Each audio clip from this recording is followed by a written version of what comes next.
Ane Urizar Zugazagoitiadaku gaur gurekin. Kaixo, Ane.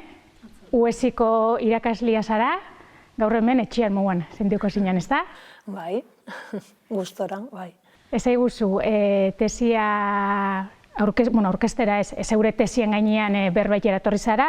Euskal Autonomia Erkidegoan bizidan marokoar gazte talde baten inguruan inako tesia, azaldu iguzu labur-labur tesi horren hildua edo zein izan den.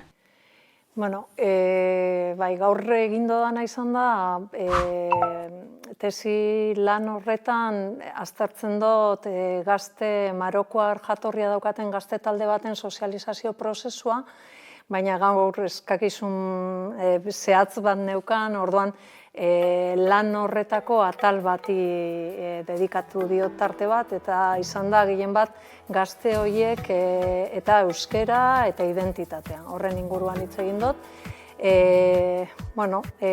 Horretara iritzi aurretik eta gazte horien testigantzen berri eman aurretik saiatu naiz apur bat testu inguratzen, ez? Gaur egungo egin dut apur bat immigrazioaren bilakaera historikoa Euskal Herrian, eta baita ere prospekzio lan bat, ez? Apur bat aurrera begira zer dan espero duguna, ez?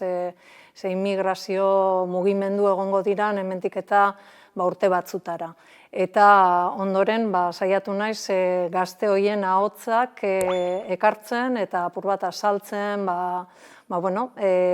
gazte jatorri marokoarra daukan gazte talde honek zein erabilera egiten duen hizkuntzarena, euskara erabiltzen dute,